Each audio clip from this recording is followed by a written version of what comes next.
So today we will be talking about a project which I have covered in my YouTube channel, but I do want to cover it here again. It is predicting the success of telemarketing campaign actually.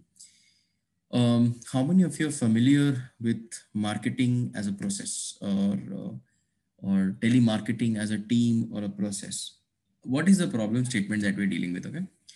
If you look at it, there are different ways of dealing with a Kaggle dataset or any kind of online dataset. You essentially treat it like a academic project where you can say that, okay, I have done XYZ. I have built a model to predict who's going to respond to a telemarketing campaign. That can be a simple statement, right? But what I have done is I've created a problem statement out of this data set. The problem statement essentially tries to tell you what is going on, right? So as of now, the telemarketing team of a bank, they are running campaigns to expand the term deposit portfolio. Okay. And you as a data scientist, you are requested to enable prioritization for the telemarketing team. Are you able to follow? So the telemarketing team's job is to make sure that they sell enough term deposits and they expand the customer base for people who have a term deposit. Okay, what is a term deposit, everyone? Fixed deposit. Yes, it is a fixed deposit. Yeah, okay. So in the Indian context, I guess you will see such campaigns run by RBL, sometimes Bandhan Bank, Bandhan Bank, RBL, Dena Bank, they can run it. I think nowadays AU Small Finance Bank is in the news. They can also probably come up with something like this. So essentially newer banks, they try to offer you a better rate of FD and they therefore try to attract some capital from the market. Now, where does a data scientist come into play? A data scientist comes into play when you want to enable prioritization for the activities or such an activity. Okay. So that overall response and the return on investment of the campaign increases. So one thing you must understand is whenever we talk about telemarketing, we are talking about individuals who are calling up people, right? So there is a certain cost associated with making a call. Then there is of course a certain amount of cost associated in maintaining a certain team. A lot of times banks outsource this kind of activity to many players who maintain such call centers, and that's pretty much what they do. So if the bank is not able to maintain an in-house team, they will try to outsource it. That's why you can get such calls that, okay, we are calling on behalf of HDFC, or we are calling on behalf of ICICI, we have this and that for you, and you know take up our offer and whatnot, right? So what you want to do is for the bank, right, it is expensive because it is labor intensive and it comes with a lot of cost, not only from a human perspective, because if you start making calls, there's a calling cost as well. Then there's a setup cost to that office, because if you're outsourcing it, etc., the outsourcing agency or the outsourcing company is going to charge the bank everything. They will include the rent, the electricity, the salaries, the equipment, the call charges, this and that, and also refreshments, whatnot. And so all of those things are going to be there. So each and every cost the bank incurs will enter into the investment part. Okay, the I part. Out of ROI that is C here, the ROI that is C here, the I part is investment. So it will enter into the investment part. Now, what you want to do is that as a data scientist, you want to make sure that your model can be used to maximize the return. In other words, maximize the profit that they're making out of the investment. Is the statement clear?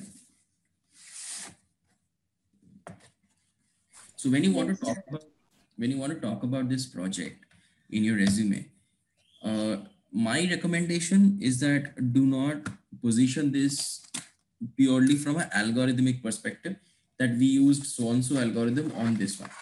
See, your ability to apply the algorithm need not be tested or questioned, because that I'm sure that everybody will be able to do. What I'm not so sure is whether you understand what you're doing. That I'm not sure. And that's where the real test will come in. So if there are 10 applicants or 100 applicants for a job, pretty much everyone would have practiced or learned about algorithms and what to apply, especially. That's okay. But how can you differentiate yourself, right, in the middle of so many people applying for multiple roles, right? So you need to come across as an individual who's like crystal clear about what's going on. Is it making sense, everyone? Yes, sir. Yes. Okay. So ROI is called return on investment. Okay. So basically profit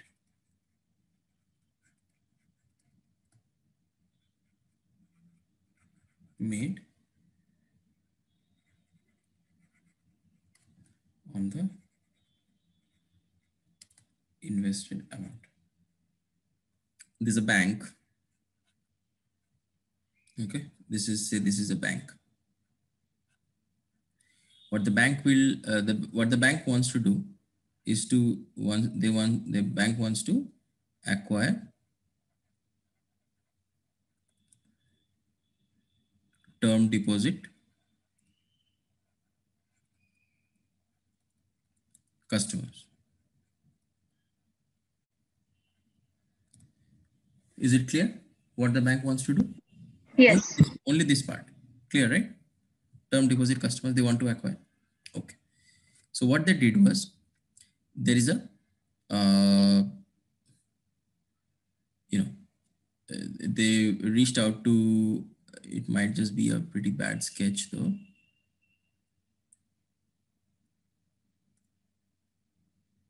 Oh, wait a minute. Oh, allow me a moment. I will make it right. But so far it's, I mean, what the bank wants to do, that is clear, right? Okay. We will try to make it, yeah, we will try to make it absolutely clear. So this is like a headphone, right? And this is a speaker. Clear? So this is a telemarketing team.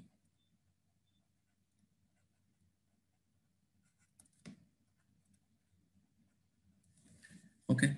So the bank has come to the telemarketing team, and then they're basically like, okay, I want to increase term deposit customers, etc.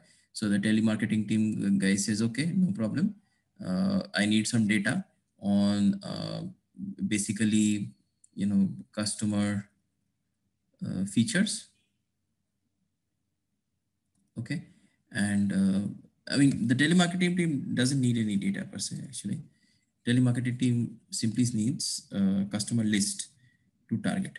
Okay. They want a customer list for calling. That's what they need. A nice list of customers to call. Okay. And also, they also need to tell, the bank needs to tell them priority order. So should they call up some people first? Should they call up some people next? Should they call up some people third rank? I mean, first priority, second priority, third priority, and so on. That's where you come in. And this list has to be derived using machine learning.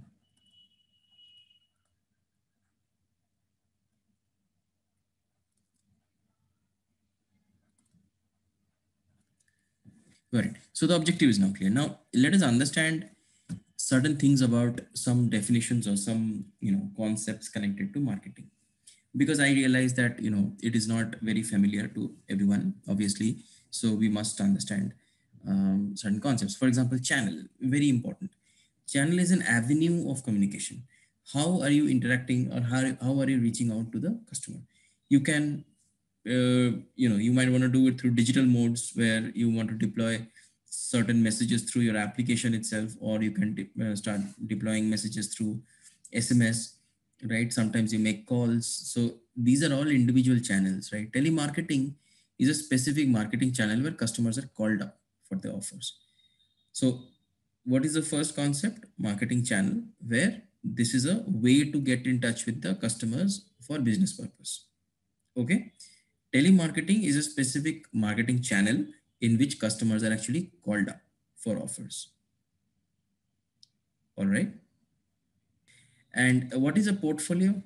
When you say portfolio, a portfolio is a group of customers under a product category. So for a bank, one question that you guys might be asked, especially for a bank, like, what are the different products for a bank? Let's list it down. Maybe may not be a full list. So one product could be a loan product, right? Second is a investment product.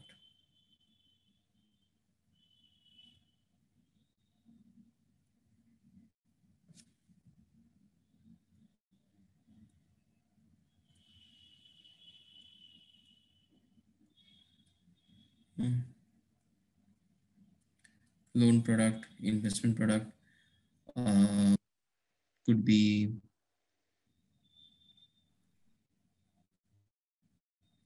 savings or current account kind of product, right? There could be other things like lockers, but those are not actually. I would say these are like sub product, actually, not a real product or a facility, you can say. Anyway, so these are like various products. I mean, there could be others also, bunch of things. I mean, loan has many different lend. You can have secured loans, you can have unsecured loans, right? In unsecured loans, you've got PL or personal loans or cards. Secured loans, you've got home, etc. Okay, so bunch of things connected to various products, right? And every product category, you get like a bunch of customers. So these customers, they kind of form your portfolio. Okay, cool. Now, let's understand why it matters. So telemarketing team is a, like, why is this project important?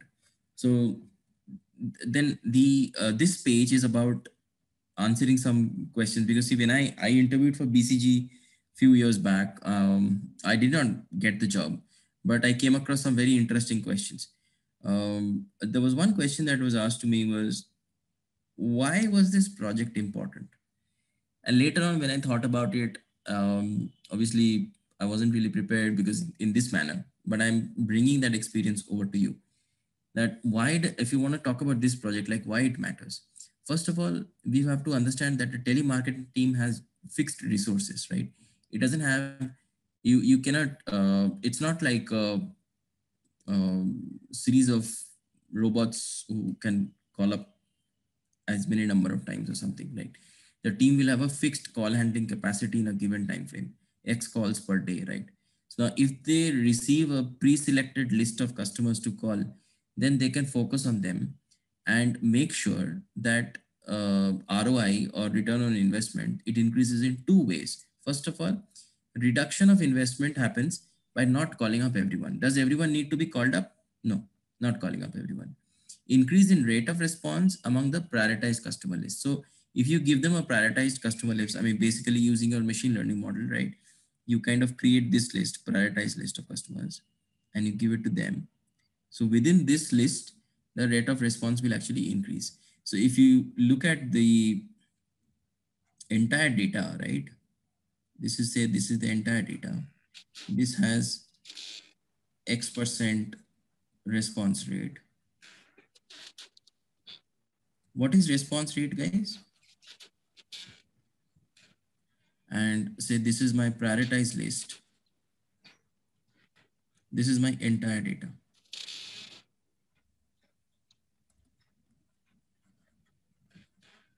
Okay. And this one is my prioritized list. Over here, the response rate, say, is alpha%.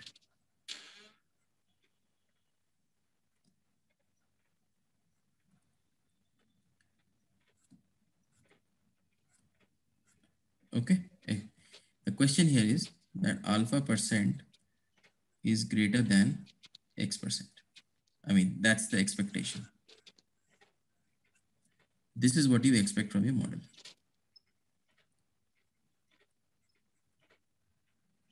This is the expectation from the model. Any questions? Please ask me.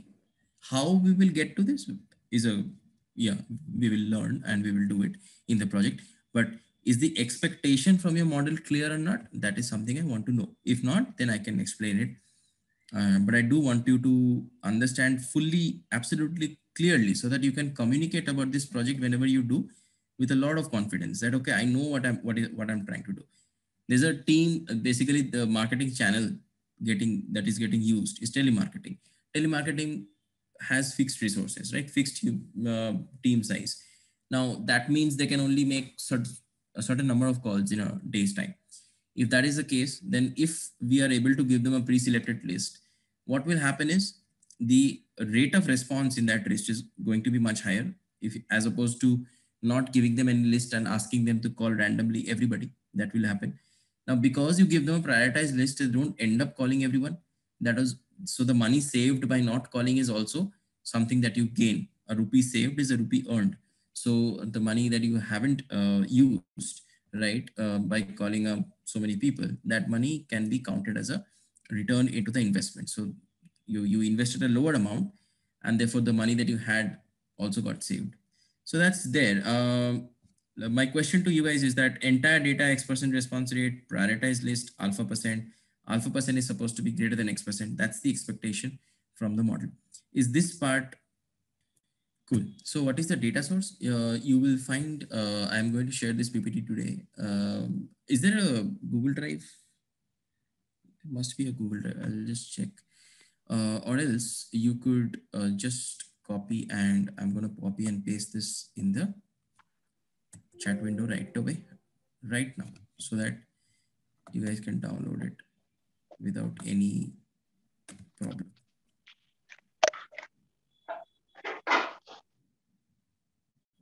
What is wrong with the chat window? Why can't I? Okay. Response rate is, there's a question here. Rate of response is successful sales percentage. Yeah, around the, like, it is defined as total number of successes divided by all tries or all attempts. So if the team calls up 100 people, out of which 10 people receive, 10 people actually takes up the offer, that means it's a 10% response rate. This data set, I mean, when I was looking at it from UCL repository, there are certain points they have called out. The fact that they have brought in some social and economic attributes into this to enrich it further. It's about a Portuguese bank, and what they're trying to do is really expand their term deposit portfolio. Now, there are some confidentiality issues with banking data that will always be there. Therefore, all the variables or attributes are not mentioned. The goal here is to predict if the client will subscribe to a term deposit or not. Now, this is the layout of the data, and we will also go through the different variables, because one of the goals of today's exercise is to not only understand what we are supposed to do, but also try and get a fair sense of the kind of features or the kind of data that we'll be working with. But before we get into the data description, I do want to address Ranadip's, I think Mithul's question. I'm sorry, not Ranadip, Mithul's question. Let me try to call out what's happening here. Okay, so say there is a database, month on month data is captured. So every month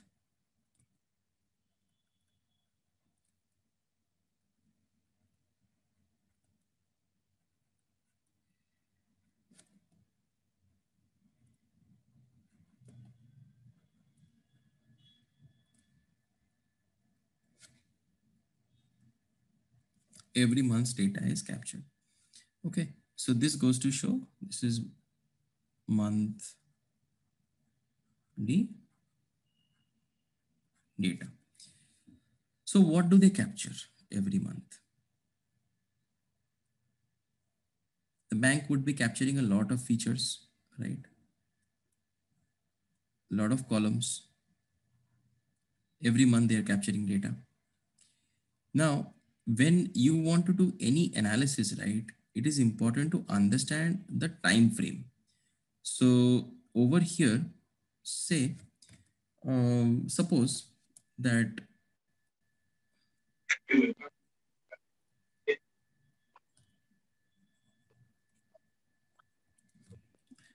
the telemarketing team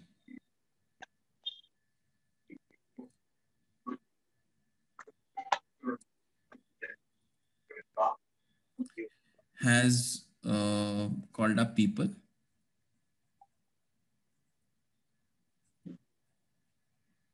sorry, customers in January and February. Wait, I'm finding it very difficult to write, because of which my handwriting is really going bad. Just a moment, okay? I will try to rest my hand a little bit. There is no space actually. Um,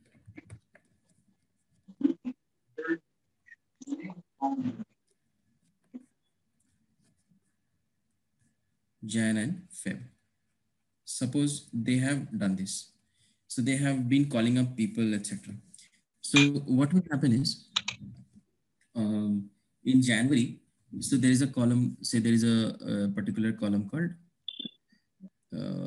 I don't know, say,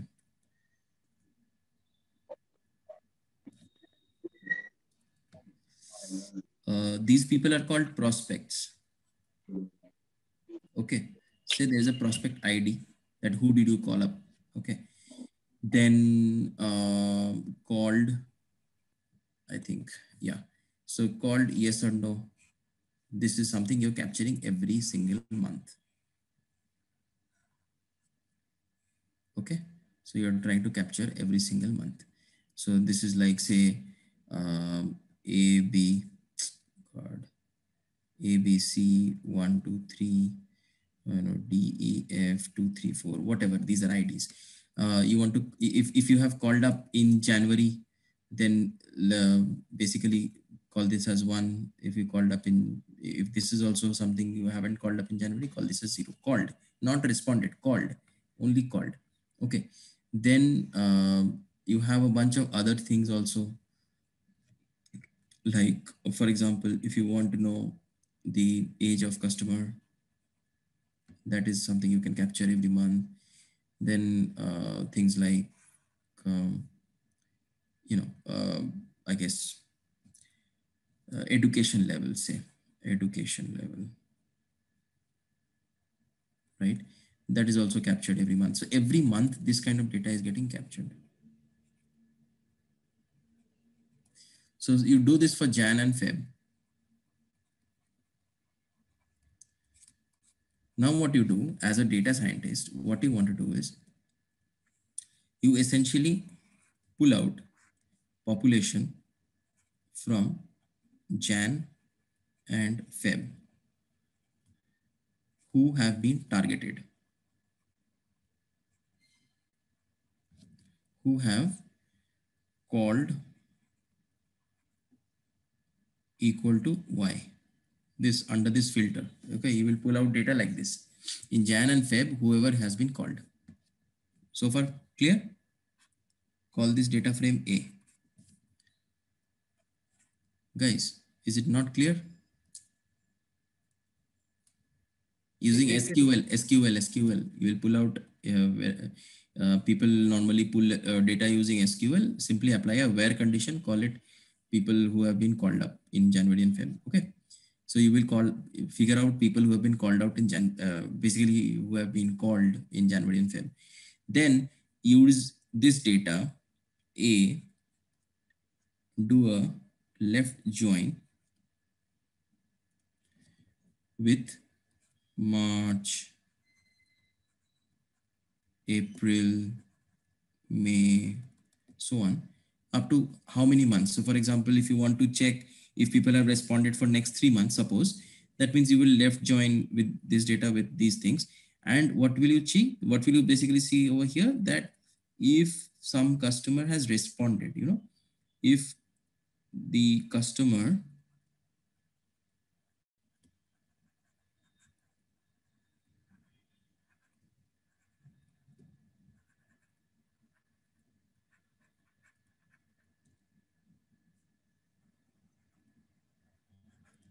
March, April, May, the customer has responded in March, April, May, then target equal to 1 or target equal to 0. Once you get target equal to 1 and 0, simply write df target dot mean, and that is your response rate. So what happens is, I think I have to insert another page. That is okay. Always keep in mind that as data scientists, you are always be in control about situations. Never let the data dictate to you. Sounds counterintuitive, but trust me, it is not. Because like you should know what to do before somebody tells you. So what is it that we're trying to do all the time? Be it any project, right? Any given project, there is only one thing that you're trying to do at the end of the day. Purpose,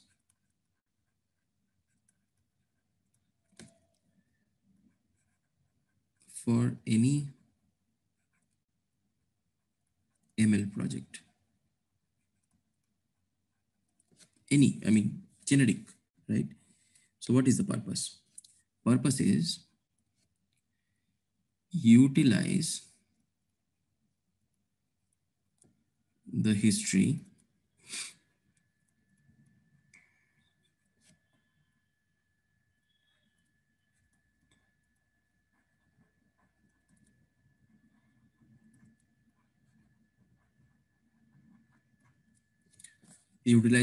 and predict the future.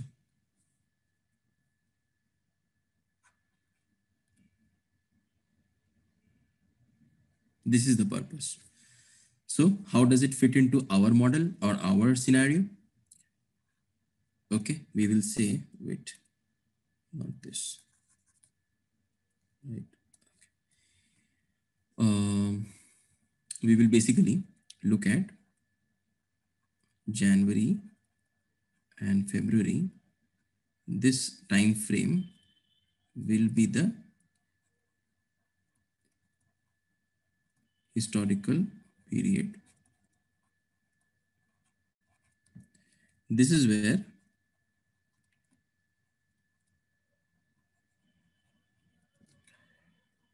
independent variables come from.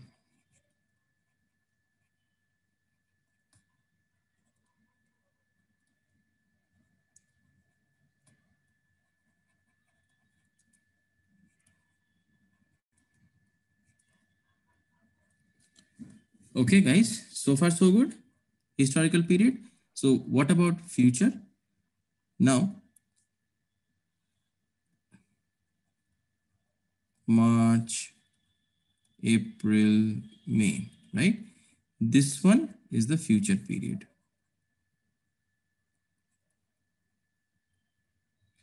Don't confuse. Never. I am not trying to tell you that in this data, Jan Feb has been used and March, April, May is the future. I'm just trying to explain Mitul's question as to in general how the data is captured. Okay, I really hope that none of you will understand it like this, that this is how the data. I mean, I'm giving an example because these things you will never find anybody. I mean, nobody documents all of these things.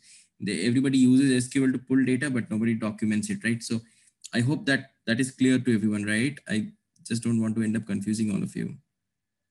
So in the future period, what is happening is this is where target comes from.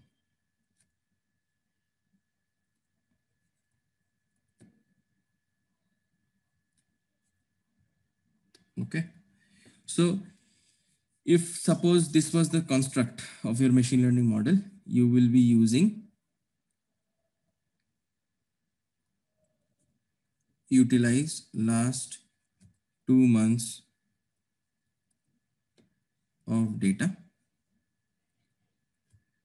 to predict chance of outcome, chance of success, say, in the next 3 months.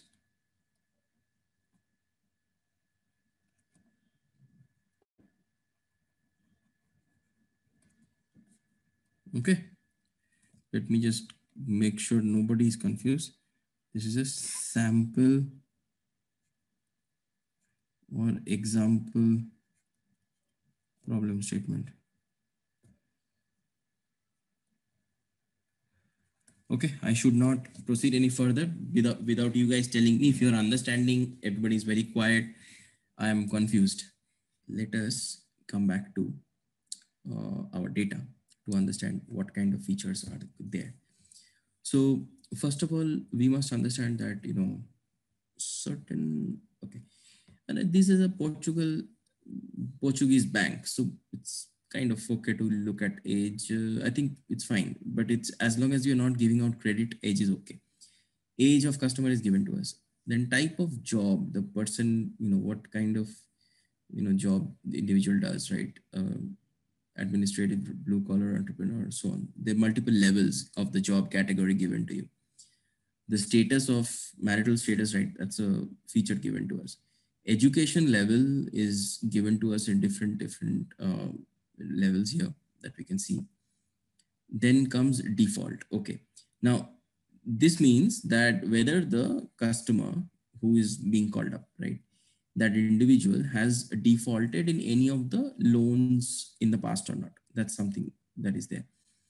I mean, if you've defaulted any credit card loan or a personal loan or any kind of loan, right? Default has a credit in default, yes or no?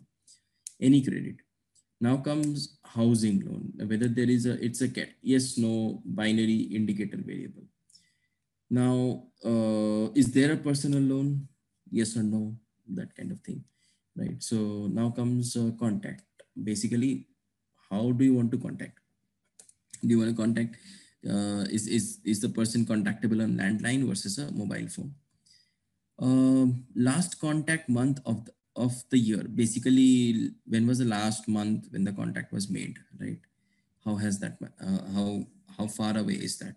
Is it January, February, March? That we don't know here. I mean, that's the feature here. Day of the week, which day of the week last contact has happened. Duration. So when the last contact was made, right? How long was the conversation with that individual? This I think is a good feature. This is a good feature because um, think about yourself, right? When you get a call from an unknown person telling you about certain offer, a certain bank, whatever. Of course, there is this problem of fraud also. That is a separate issue.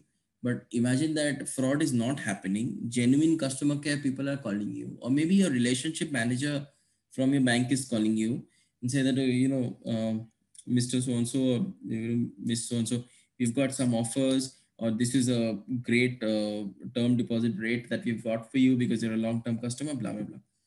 If you are interested, you will have that conversation for some duration, right? If you're not interested, then you're going to say right up front that, look, I'm not interested. Let's not carry on this conversation. This everybody can relate to. So duration, even intuitively, conceptually, seems like a feature that will definitely have an impact on the response rate. Now comes campaign. Number of times contact has been made. So if a customer has been contacted a lot of times already, chances are that particular customer may not be that interested to actually respond. So this is the hypothesis. So what you want to do whenever you get any data, guys, is that please go spend some time with the data dictionary and try to get a good sense of the different kind of features that are involved. And when you want to go through the feature definitions, what should be playing out in your mind is a set of questions or hypotheses that you can use to justify whether that feature is going to be, likely to be good in the model or not. But you are not going to use your initial, like your own hypothesis or justification to filter out features.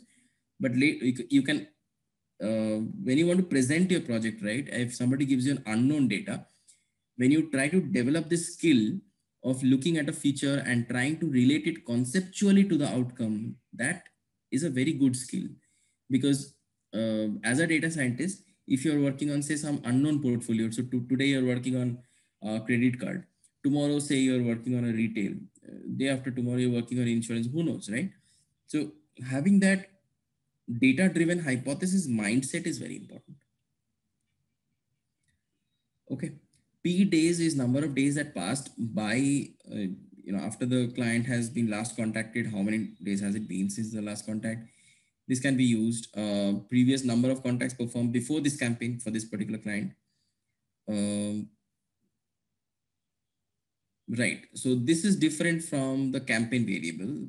If you look at the definition, campaign variable says number of contacts performed during this particular campaign.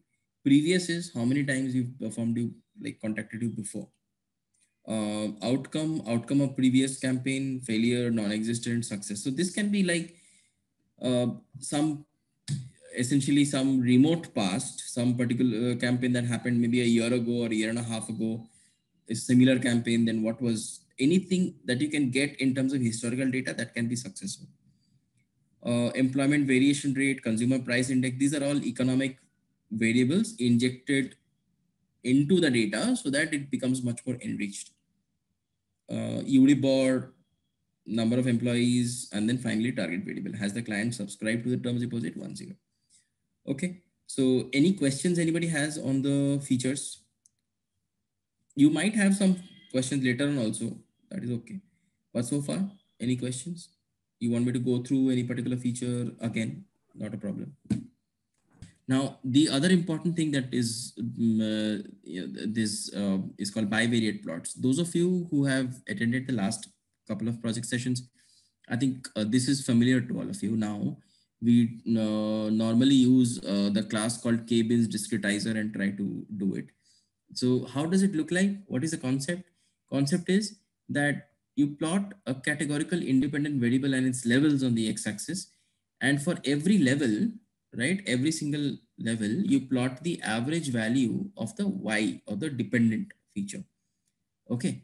So if it is, say, a categorical independent variable, say this is telephone and cellular, these are two levels, right?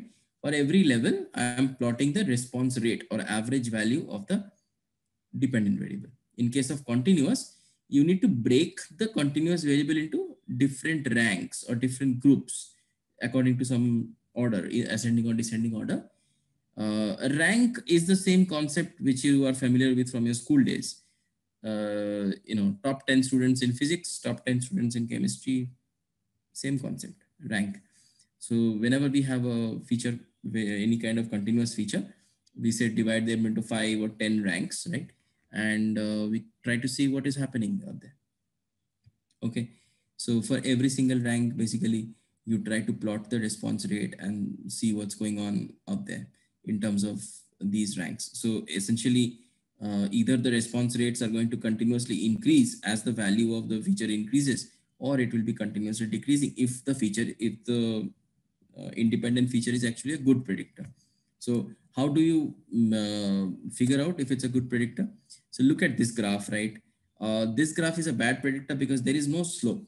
So based on the plots, we can determine which variables can predict y. We can even group some levels or club variables to achieve differentiation. Let's look at these examples. Now, this is an example of a bad predictor because there is no slope. There is absolutely, it doesn't really matter which level you belong to, right? No, yes, unknown, it doesn't really matter. Why? Because your rate of response or rate of success will not really change that much. Your chance of success will not really change. Up and down, it won't happen. But in case of this variable, previous, right? 1, 2, 3, 4, 5, right? This variable, this one is a good predictor. Why? Because as values of features increases, then the rate of response actually increases. So did you understand how the graphs or the visualization will be created? This much, yeah, I will let you read whatever I have on the slide and tell me which part you don't understand. Okay. The first slide is just about plotting. Like, how do I want you to plot? How can a feature be predictive? A feature will only be predictive when different values of that feature can be associated with different values of the target variable. Yes or no? That's the case. So if coronavirus infection rises, we will know that chance of lockdown increases. Correct? If you take the total number of new cases and COVID cases as features and say likelihood of a lockdown, or I don't know, likelihood of mall shutdown, say this is a variable. Mall shutdown, yes or no. Different features you've collected, different basically data points on number of new cases and whether on that day mall was shut down or not. That's something you want to, like, this is the analysis, right? So if number of new cases are predictive, then as new cases rises, the likelihood or the probability of shutting down the lawn will also rise, mall will also rise. Yes. That is what you see on the bottom graph. As the value of this feature increases, chance of success continuously increases. Okay. Got it. Okay. Now look at this categorical guy. Categorical value, this is a housing value. No, yes, if you have a housing loan, yes or no. No, yes, unknown. So whether you don't have a house loan or you have a house loan, or maybe I don't even tell you whether I have a house loan or not, it doesn't really matter. It doesn't really matter because my chance of success is not really changing that much, Yeah. right? So this Yeah. is basically essential services. Whether new cases go up, go down, essential services in India are always going on, correct? So you cannot use the lockdown, you cannot use the new cases to predict whether essential services will be disrupted or not. So that's an example. Is it making sense? Everyone understood this? Okay, right? I hope. Cool. So we will basically take a dual approach. We'll take a statistical approach and we'll also take a tree-based approach. Okay. Within tree-based, we'll try multiple things, but within statistical approach, we'll stick to logistic regression. And we'll try to build multiple algorithms and then we'll try to compare what's going on by looking at the algorithms and its performance. So when it comes to understanding how the model is performing, it's a typical, this is a slide which I have prepared for, for explaining precision recall and F1 score. So that's something that we will check. But the only issue is that this one will have a 50% probability as a cutoff. Not every time 50% will make sense. So for prioritization purpose, this doesn't really help you that much. So therefore, in order to do a better prioritization, I will deploy Gaines chart concept, but we'll come to that. Let me see over here if anybody has any questions on precision and recall. Everybody understands what precision and recall is? Okay, start from here. You are defining precision, start from the model's point of view, the model. So you say that out of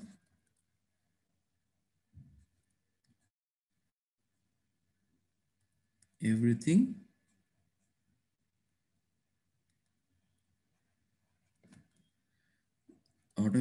the model is saying,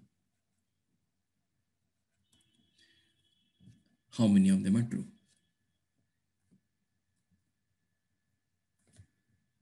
Is it making sense, everyone?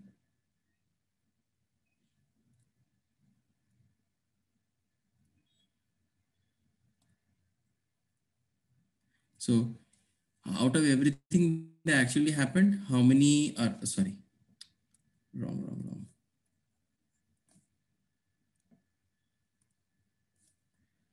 How many are predicted?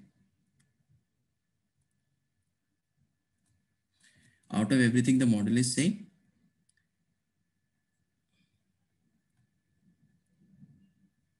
how many are true? That is precision and the other one is recall. Okay, and F1 score is again something we will use because it is a combination of precision and recall. It's a composite score that talks about the overall capability of the model. So these are three things we will look at, but we will also not just restrict ourselves to that. We will essentially build a Gaines chart. It is basically like this. You know, you build deciles based on predicted probability.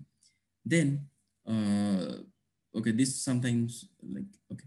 So I create a couple of columns, probability y equal to 0, probability y equal to 1. These are two columns in my data. And this is my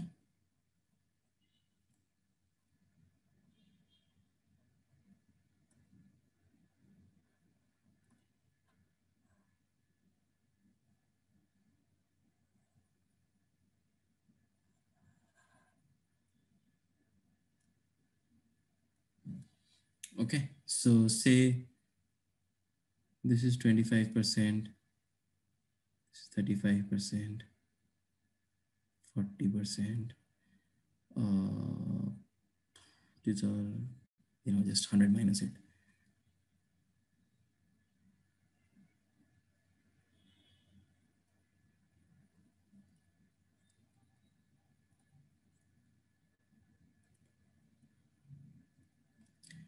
Now, say this corresponds to rank 1. This corresponds to also rank 1. This corresponds to rank 10 and so on.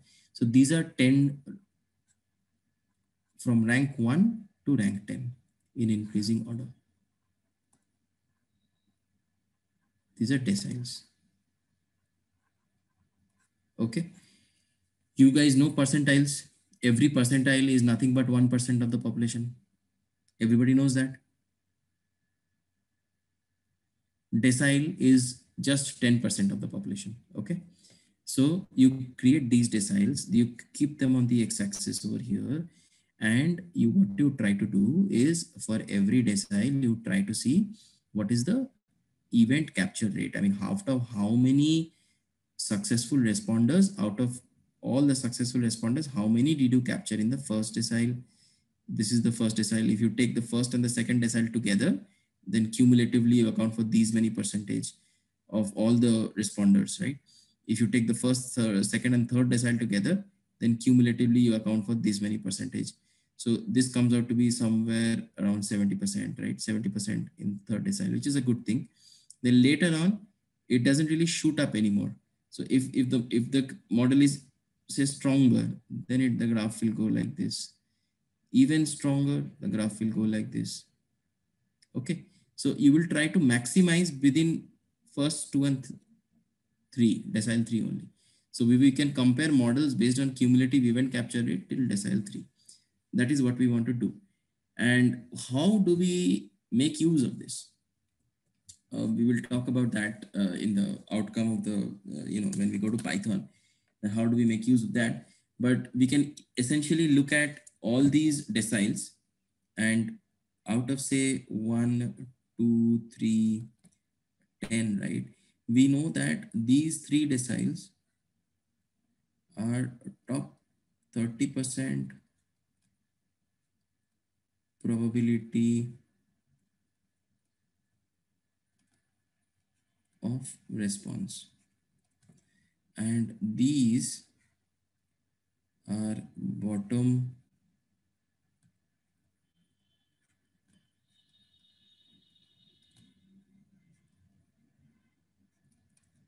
correct? Makes sense? Top 30, bottom 70, guys. 10, I have divided the data into 10 parts, right? 1, 2, 3, 4, all the way up to 10. So 1, 2, and 3 will be top 30. Bottom 70 is the rest of them. Is it making sense? So you need to remember this one. Let's go back to the basic. Yeah. Prioritized list of customers should have alpha percent response rate, which will be higher than X% response rate. Remember this one? Yes. So what we want to do is, you recall, right? So what you want to do is, this is you want to identify which all customers they fall into top 30. That can be a prioritized list of customers. Within this, we'll figure out what to do.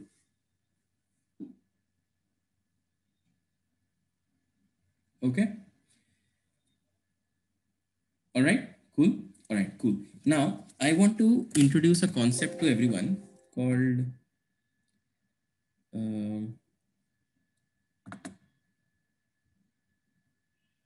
it will really help you in building stories on your data.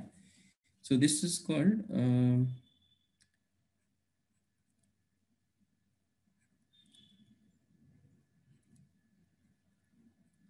Okay. A, P, T, and M. What does A stand for? A stands for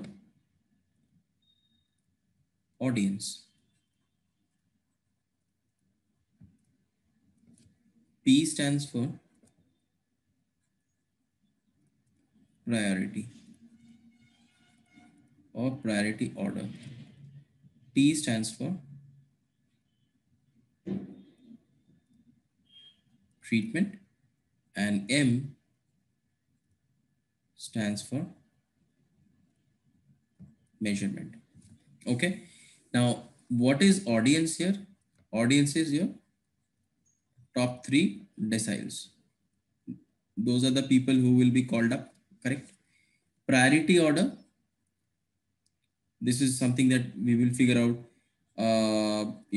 phase 1, phase 2, da, da, da.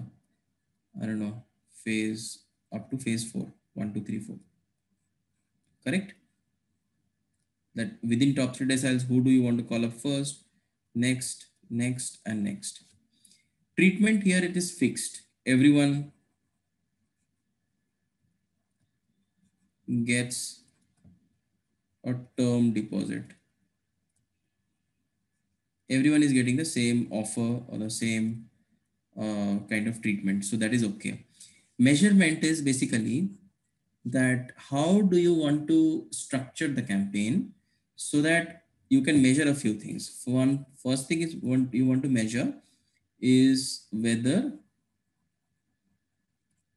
the model is effective. I mean, this will be like after the model deployment has happened, and you guys are basically checking to see if the model is working or not, whether the model is effective. Okay, I think I made a mistake in English.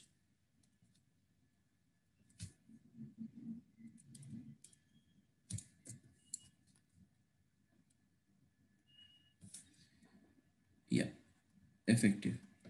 Whether the model is effective. And the third thing is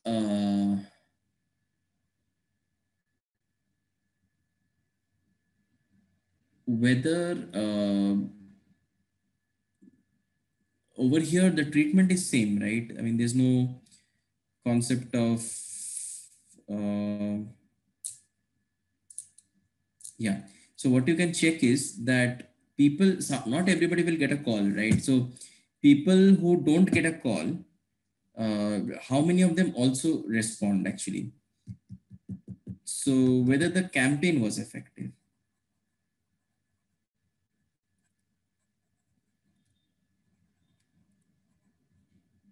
Sorry.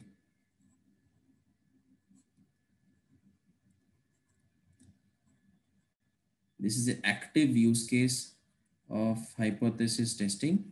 So beyond the project, but why are we discussing it now? Because I want you to talk about it in your interviews. Say that, look, my overall recommendation based on my model, when I create my recommendations, I also create a measurement framework in mind.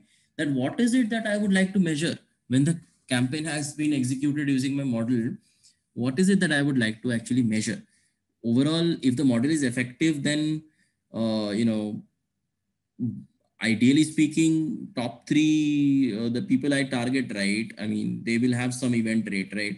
Or deposit actually, they will be taking up. So in my original data, I had X%. In my top 3, I observe alpha percent. So is alpha percent, when you compare alpha with X, is alpha statistically significant as compared to X? Is the difference between alpha and X statistically significant? That's something you can check. That will tell you whether the model is effective, right? Now, whether the campaign is effective, in the sense, how will you figure this out? This can be figured out by looking at the telemarketing, the campaign itself. I mean, everybody doesn't get the offer. So within audience, there's a concept of test versus control. Okay. So a part of it will be receiving it, a part of it won't be receiving it. So what you want to see is even within the audience, when you divide this into test and control and try to compare